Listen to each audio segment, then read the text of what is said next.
N++. Еще раз. N++. Что это? Набор из букв и двух символов, код программирования, блокнот или один из лучших представителей 2D-платформеров?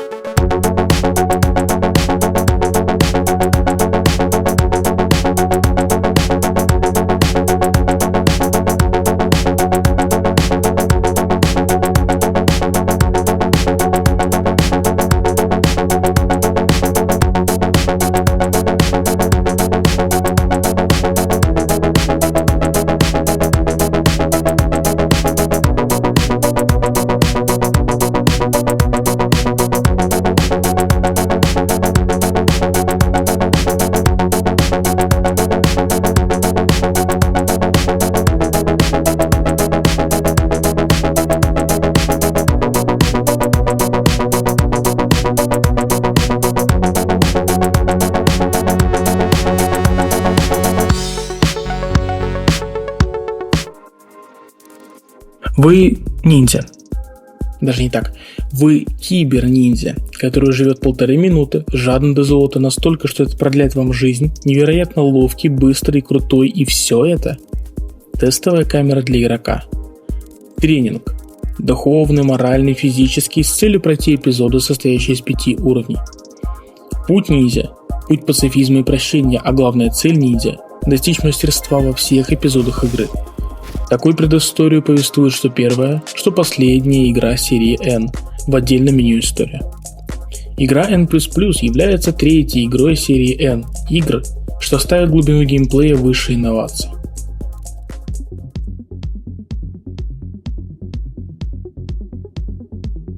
Первая игра была создана на Adobe Flash и была браузерным 2D-платформером. Выйдя в 2004 году, она пришлась по нраву многим людям. Игра получила призы зрительских симпатий на Independent Games Festival 2005 и Slam Dance Guerrilla Game Maker Competitions 2006. N задала для всей серии вперед многие принципы. Неограниченность количества попыток, таймер жизни персонажа, который можно увеличить, собирая монетки, регулируемую высоту прыжка в зависимости от длительности удержания кнопки, постепенное ускорение персонажа, скольжение по стене и прыжки от стены, высота которых зависит от скорости персонажа и длительности нажатия кнопки. Список опасностей, угрожающих главному герою, удобный конструктор уровней и акцентный дизайн уровней. Условия выполнения уровней в серию также определила N. Игроку надо сначала открыть дверь, а потом выйти с уровня через нее. Многие продвинутые механики перемещения работают уже с первой части серии.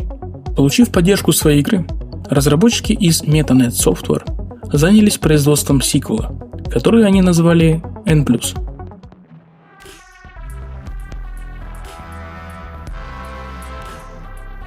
N+ вышел в 2008 году для Nintendo DS, PSP и Xbox 360.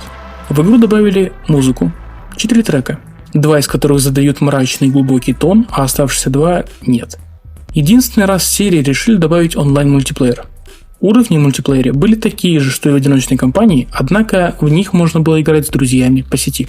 Добавление онлайна было обосновано релизом на портативных консолях, чтобы каждый отдельно взятый пользователь мог играть со своей копией PSP или DS.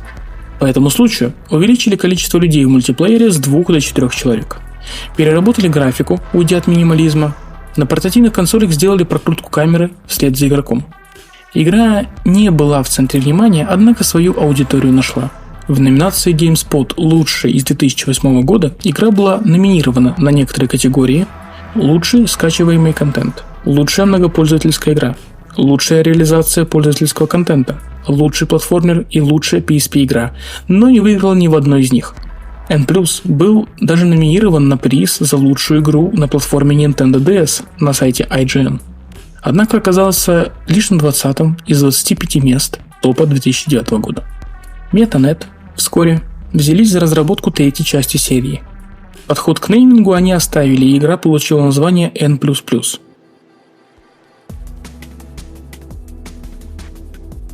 Вышла она в 2015 году на PS4, в 2016 на ПК, в 2017 на Xbox и в 2018 на Nintendo Switch.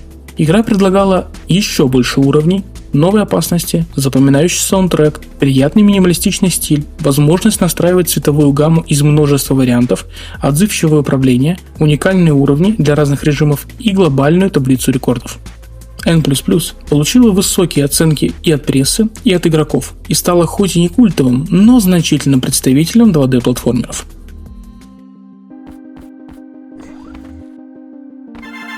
Причина обособленности серии N от других игр этого жанра в простоте. Новый игрок, зайдя в параметры управления N++, обнаружит следующий набор команд. Влево, вправо, прыжок и рестарт нужны для управления на уровне, и еще несколько кнопок для взаимодействия с меню. Необходимых для геймплея кнопок игра предлагает 3. Тут нет рывка, как в Celeste, ускорения, как в Super Meat Boy, атаки, как в I Wanna Be the Boss. Черт, да тут даже нельзя прыгать на врагов, как в Super Mario Bros. Количеством кнопок игра больше напоминает Jump King, а своим кооперативным взаимодействием Battle Block Theater. Но об этом позже. Так как же, используя только 3 кнопки, создать 4825 уровней, 500 в N, 225 в N+, и 4100 в N++. Тут небольшой офф-топик. Каждая из 4100 монет посчитана и помещена на уровень вручную, поштучно. Заняло это минут 30. Полчаса увлекательного тыкания монет под свой же счет. Ладно, кролику. Притом это без учета пользовательских уровней от тени по количеству, ни по качеству не отстают от оригинальных. Справедливости для стоит сказать, что не все уровни в N++ до конца оригинальны. Некоторые паттерны кочуют из игры в игру. А еще тут есть целая глава наследия из 600 уровней, собранных из предыдущих игр серии. Однако даже учитывая это, количество уровней для игры, геймплей, который представляет последовательное нажатие 3 кнопок, кажется впечатляющим. Глубина геймплея игр серии N держится на 3 китах – инерции, импульсе и правильном использовании высоты прыжка. Начнем с инерции. Инерция – это свойство тела препятствовать изменению скорости при наличии внешних сил за счет своей инертной массы. В игре это выражается в том, что достижение максимальной скорости происходит не сразу, однако и полная остановка также времязатратна. Персонаж постепенно ускоряется и замедляется как на земле, так и в воздухе. Траекторию полета можно управлять, однако ввиду того, что персонаж сбрасывает скорость постепенно, чтобы развернуться на 180 градусов в воздухе, нужно иметь большой запас высоты. Импульс – это векторное выражение произведения массы и скорости тела. И так как в игре масса героя не меняется, то импульс – это вектор скорости движения персонажа. И именно закон сохранения импульса позволяет, отскакивая от стен, перенаправлять скорость движения героя из одного направления в другое, почти без потерь. А с учетом ускорения персонажа в воздухе, так еще и с дополнительным ускорением. Так, в игре можно быстро забираться на вертикальные стены, если сохранить импульс прыжка, еще быстрее забираться по 2 стенам, не тратя скорость на гашение инерции, и делать один маленький трюк, о котором ниже. Высота прыжка в игре регулируется зажатием кнопки прыжка. Игра не уникальна этим, высоту прыжка можно было менять еще в первом Марио. Однако, учитывая импульс, можно направлять полученную скорость еще и на наклонной поверхности, быстро перенаправляя горизонтальную скорость в вертикальную.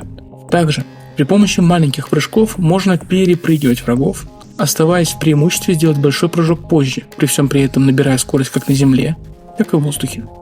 Для игрока, прошедшего через N и N+, движение в N++ претерпело небольшие, но качественные изменения. Главными я вижу очередь ввода и время койота. Очередь ввода позволяет нажать кнопку прыжка за пару фреймов до того, как персонаж коснется земли, и в первый доступный фрейм он отпрыгнет. Промежуток крайне мал и составляет буквально пару фреймов, однако очередь ввода позволяет избавиться от некоторых огорчающих моментов, когда игрок уверен, что совершил прыжок вовремя, а игра его не засчитала. С той же проблемой, но с другой стороны, справляется время койота. Оно позволяет игроку совершить прыжок с платформы в первые фреймы после того, как платформа окончилась. И в отличие от времени койота в других играх, в N++ оно есть даже при отпрыгивании от стен. То есть, в первые фреймы отлипания от стены игрок может успеть отпрыгнуть от нее. В результате персонаж не упадет камнем вниз, а отпрыгнет от стены. Хоть прибавка в несколько фреймов не выглядит значительно, однако их нехватка при игре в N и N+, ощущается остро.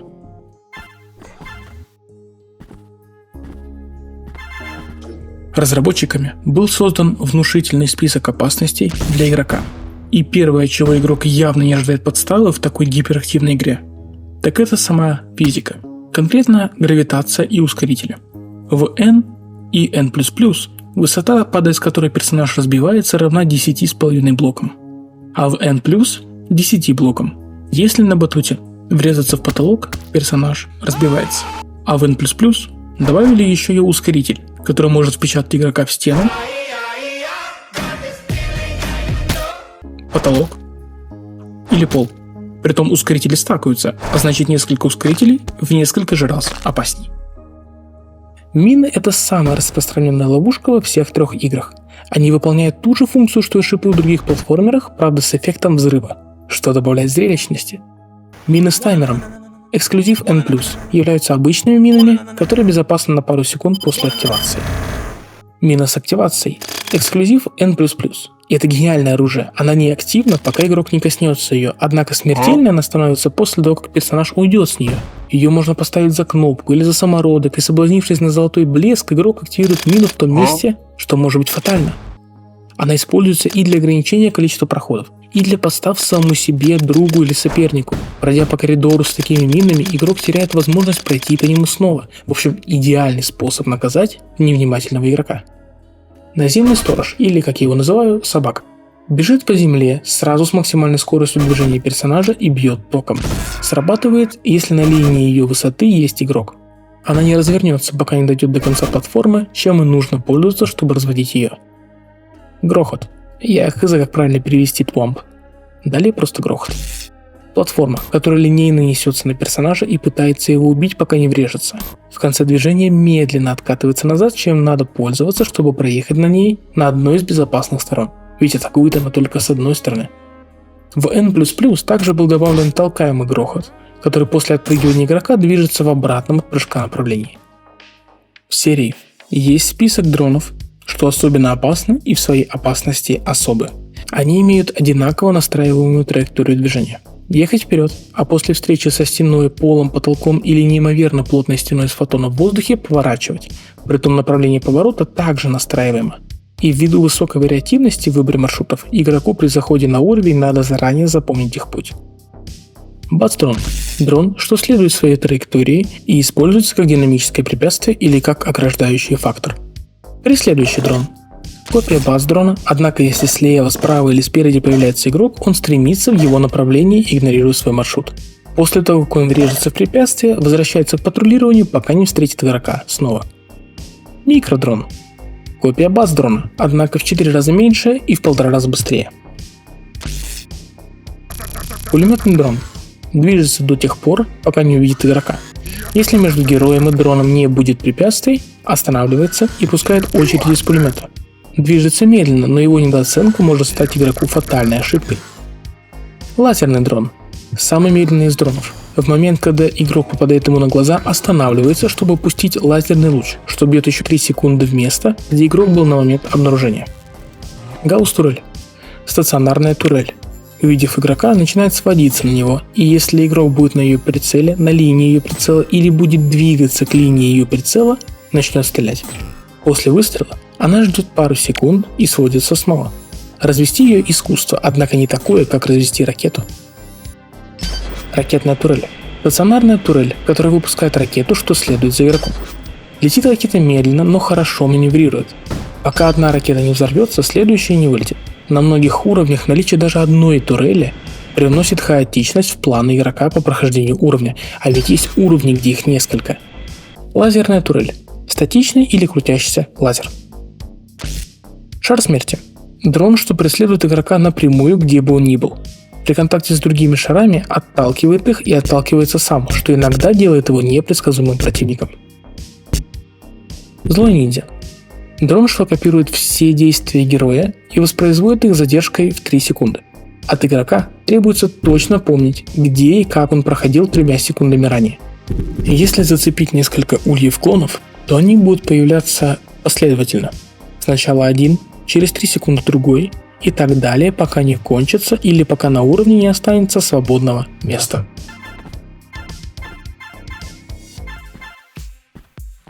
Ниндзя под управлением игрока взрывается, разбивается, электрифицируется, распадается, и делает он все это красиво. Столь минималистичный визуал можно просто кастомизировать. В игре доступно 119 цветовых тем на выбор. И светлые и темные, и яркие и тусклые, и кислотные и нейтральные. Все это для того, чтобы угодить настроение любому игроку. Я предпочитаю менее насыщенные цветами темы из-за сохранения высокой читаемости уровня и банальной заботы о зрении.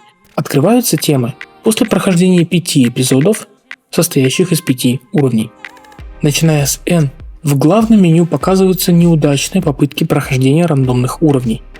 В N++, помимо обычных уровней, в главном меню также показаны и кооп уровни. Звук в N++ играет немаловажную роль. По звуку можно понять, что на персонажа сводятся турели или дроны, активировалась скрытая мина или кнопка. Подбирать золото хочется в том числе и потому, что оно приятно звучит при подборе. Но главный аргумент играть в наушниках в N++ – саундтрек. В игре собрана коллекция из 63 композиций. Все они раскрывают тему электронной музыки и являются вариациями хаусов, трансов, техно, рейвов, брейксов, лаунжев, IDM и так далее. Есть более спокойные, есть более ритмичные треки. От себя я могу выделить несколько композиций, что приятно слышать как в игре, так и в отрыве от нее. Все 4 мелодии за авторством Rival Consoles, а именно Copycat,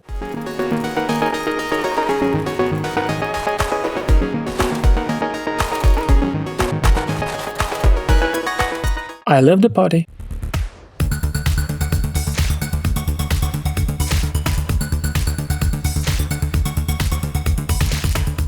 Voyager,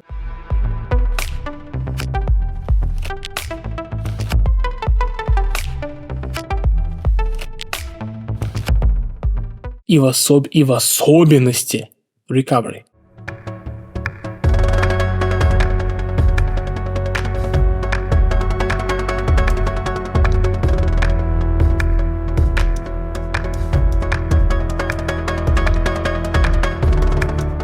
Withdrawal за авторством SKV-18.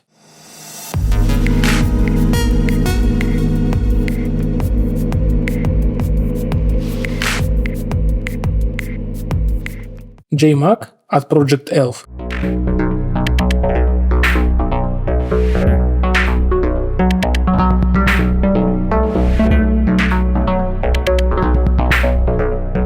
И отдельно я хотел бы выделить песню немецкого диджея Len Faki «Kraft und Licht».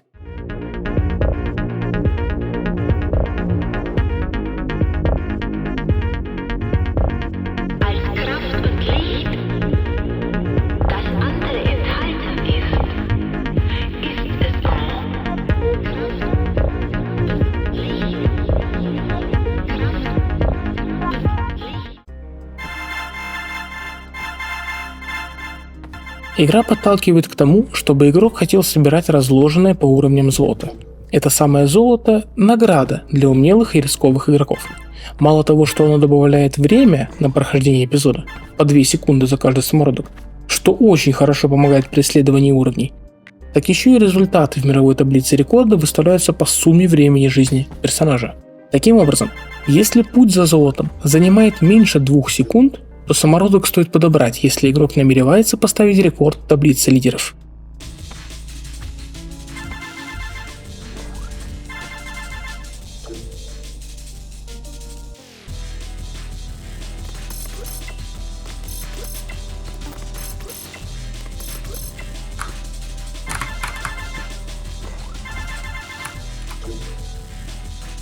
$82.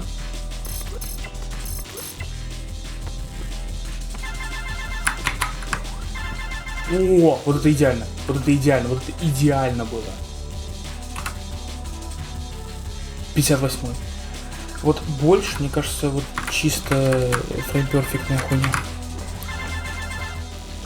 Ну типа, хотя опять на ту же жизнь пришел. Алло.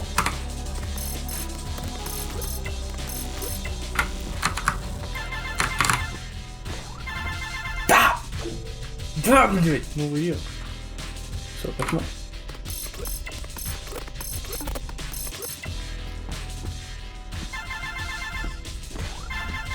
Идеально. Эпизод. Блять, навряд. 40-й.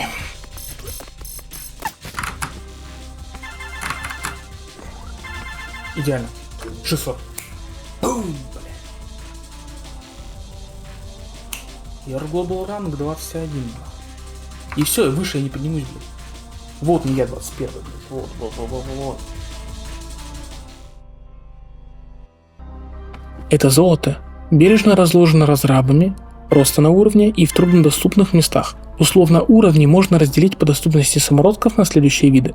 Уровни, в которых золото можно собрать, не отвлекаясь от маршрута напрямую к двери.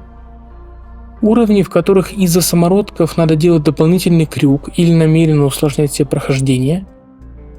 И уровни, в которых сбор золота требует сильного изменения маршрута. Вопиющим примером последнего вида уровней является уровень «Легенда о золоте на этом уровне» из эпизода B07. Обычно на уровнях находится от 10 до 40 самородков. Иногда больше, иногда меньше, однако исключения лишь подтверждают правило. На этом уровне 392 самородка, и все они находятся в своего рода хранилище, ради которого игроку надо рисковать трижды. Входя в него,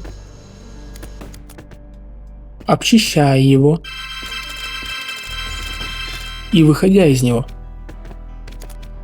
А после надо еще пройти остальной уровень. Короче, я на этом уровне собрал 0 самородков. Помимо таблиц рекордов и достижений, не стоит забывать и о первичной задаче золота в игре – добавление времени. Сложные этапы я стараюсь проходить без лишнего риска, потому золото нередко не собираю. В результате мне бывало не хватало времени на последние этапы, из-за чего я перепроходил весь эпизод.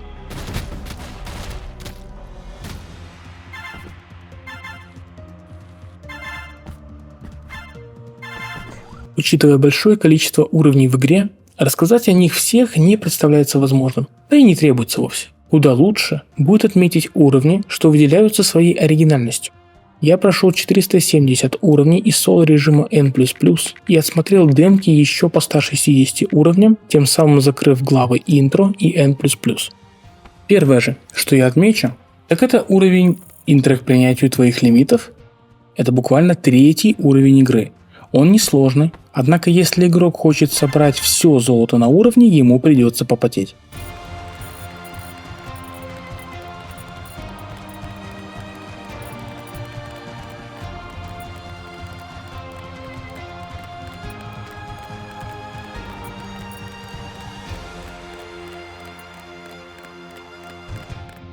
Разработчики награждают игрока, что готов сразу разобраться в механиках прыжков, импульса и инерции. Если целеустремленный игрок сможет разобраться с ними на таком раннем этапе, как 3-й уровень первого эпизода, то вся последующая игра дастся проще. Не отходя от главы интро, в эпизоде Е04 самый первый уровень называется «Невозможное возможно», и он требует от игрока научиться гасить весь импульс от падения. По-другому этот уровень не пройти, высота слишком фатальна. Данный навык применяется в игре часто, так что обучение ему на таком раннем этапе оправдано. Помимо гашения вертикальной инерции, игра также строит некоторые уровни на гашении горизонтальной инерции. Так, первый уровень из эпизода C05 «Аппендицит» ставит перед игроком задачу сбросить скорость так, чтобы не касаясь мин упасть вниз. Правда, если игрок хочет собрать единственный самородок на уровне, то понимание, когда надо сбрасывать скорость, должно быть очень четким. В игре также представлены уровни, требующие особого взаимодействия с противниками. Так, ведя за собой ракету на уровне ас преследования, можно предотвратить выпускание еще одной ракеты. Данный трюк также повторяется позже в более сложных уровнях, однако не только с ракетами можно так взаимодействовать. При помощи дронов разработчики могут соорудить импровизированный таймер, что отсчитывает, сколько игроку надо продержаться на уровне. Уровни «До выхода рукой подать» и «Марафон в воздухе» из секретных эпизодов как раз исследуют эту тему. Поток дронов мешает игроку добраться до выхода, а сами дроны уйдут лишь со временем. Это время игроку и надо продержаться в непростых условиях.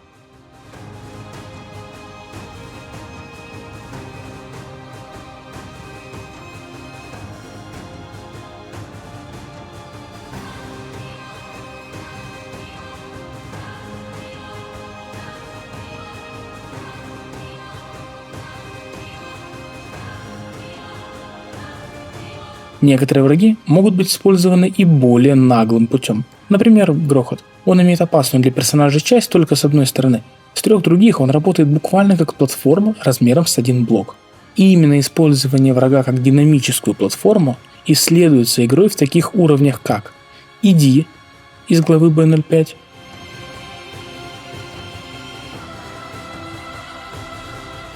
«Катаясь по рельсам» из главы Е16,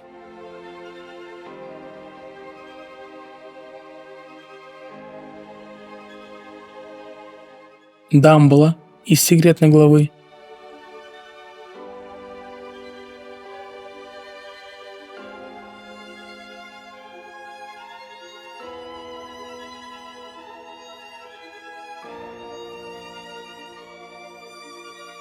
изобилует метафорами из секретной главы,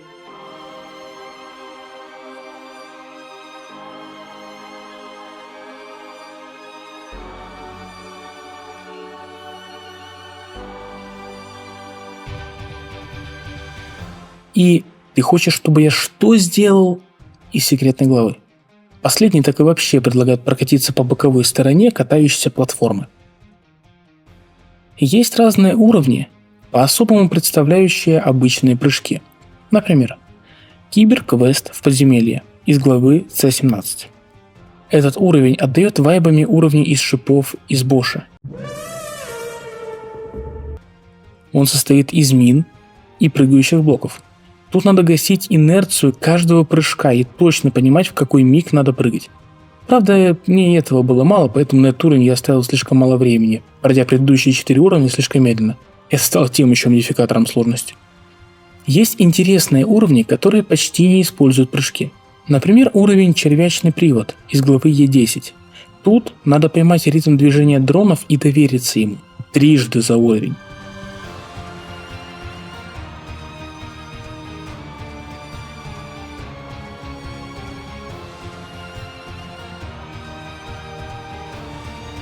Однако есть этапы, стоящие на концептуально другом уровне. Один из таких – дата Земли 2264 из C18.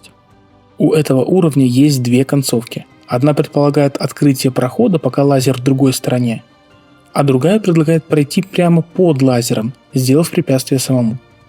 2 двери, соответственно, нужны для того, чтобы путь, что был сложен в начале, был проще в конце, а простой поначалу путь был сложнее под конец.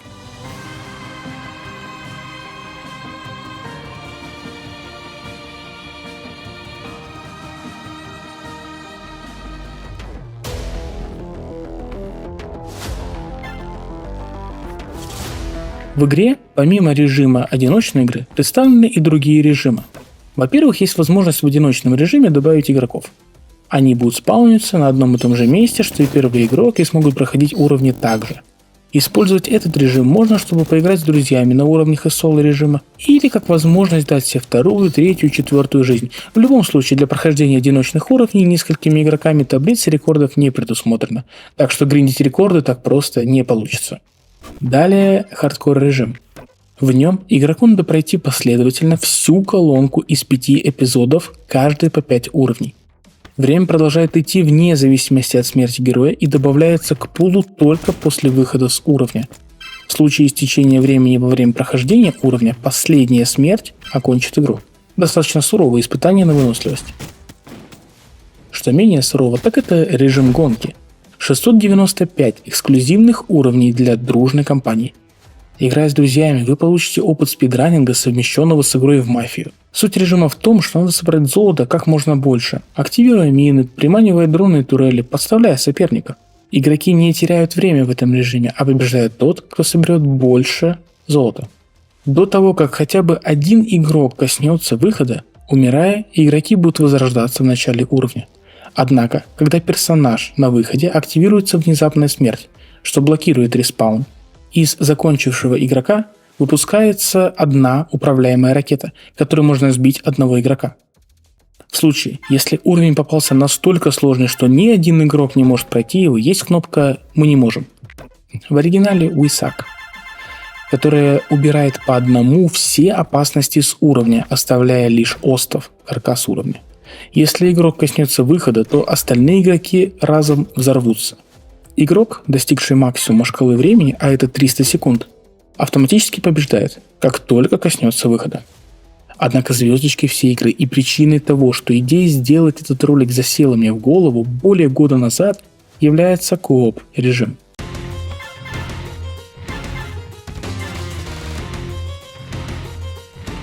«980 уникальных уровней с уникальными реализациями уже известных механик, с очень скиллозависимым, но веселым геймплеем на двоих.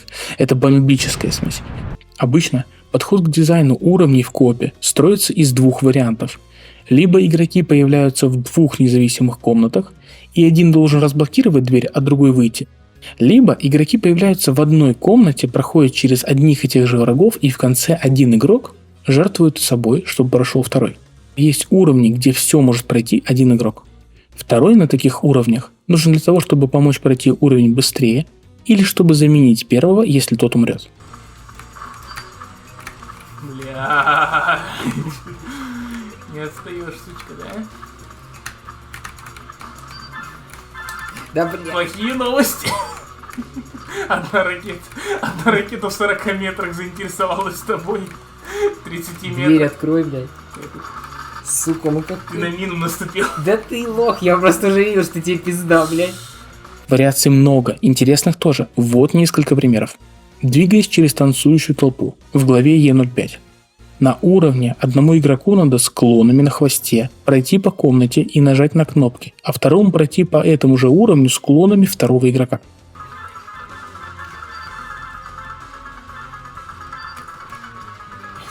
Ты от первого уже въебался. Там сразу дверь открывается, мне сразу ебало сносит. Ты, блядь, чего? Давай сделай вот так. Да. Сука. Вообще пройти не сможешь. В этом же эпизоде есть уровень «Веди последователя». Достаточно обычный уровень, который полностью меняет структуру, если игроки хотят получить все золото на уровне. В обычной вариации первый игрок недолго ведет ракету, ему открывают дверь, и он просто выходит с уровня. В зачищенном на 100% самородков варианте первый игрок ведет ракету по всем туннелям на уровне, выигрывая время второму игроку, чтобы вернуться к началу уровня и выходу. В уровне «Останься со мной, дружок» эпизода C04 требуется, чтобы два игрока вели ракеты за собой навстречу друг другу и синхронно дошли до конца уровня. В уровне «Немного назад и вперед» из Е04 один игрок уворачивается от ракеты и скидывает ловушки на второго игрока, пока тот пытается нажать на кнопки. Уровень «Смени путь» из эпизода C04 вообще мой фаворит по нелогичности моего прохождения. Один игрок выживает в маленькой комнате с двумя дронами, и из-за разного размера и скорости хода может возникнуть невозможное положение.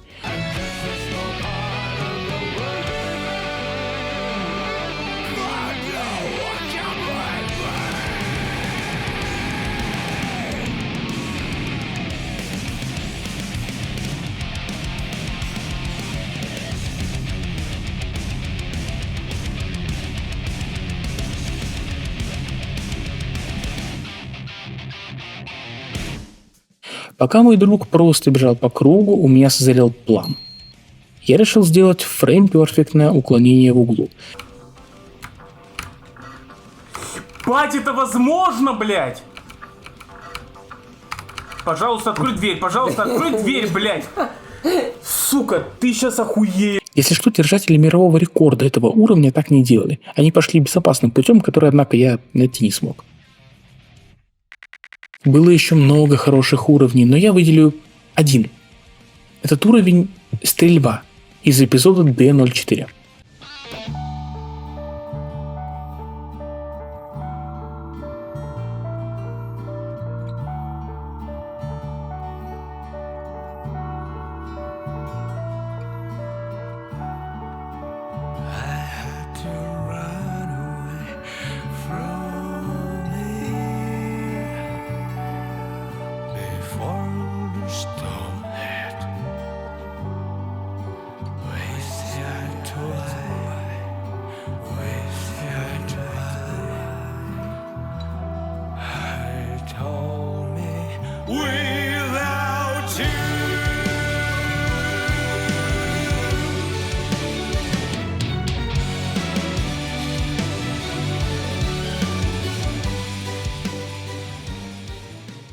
Один игрок уворачивается от собаки и мирно сидит в ящике, ожидая, пока дверь выхода из уровня откроется, пока второй игрок уворачивается от гаусс-турелей и мин и открывает двери, чтобы получить ключ к выходу с уровня. Однако игра делает сюрприз. Гаусс наводится на второго игрока через ящик и может попасть в первого игрока. В момент осознания этого уровень, что проще для первого игрока, но сложнее для второго, переворачивает осознание сложности на 180 градусов. Первый игрок должен рассчитывать траекторию движения компаньона и Гаусса, ориентируясь нередко только на звук. Определять, когда ему надо уклониться, и не забывать, что снизу все еще бегает собака. Для первого игрока нет безопасных мест. Ой, нахуй. Да ёбаный ты в рот, блядик. Да ёбаный ты в рот. Да ёбаный ты в рот. Немного, еще чуть-чуть. Мы не прошли все кооп уровни, так что я не знаю, как еще может удивить эта игра. Однако ясно одно, много интересного я еще не показал.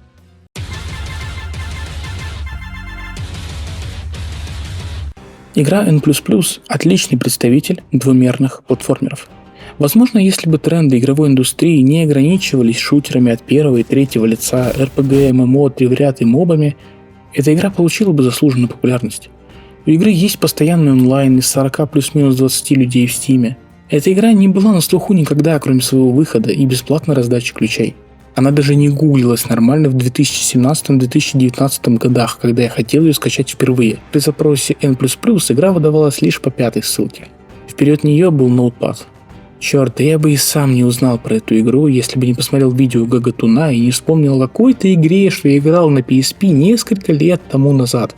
Игры — это искусство.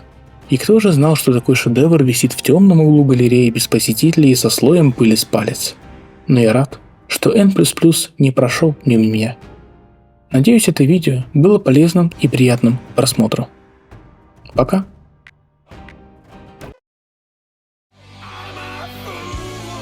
I know nothing. I take the road of the sea.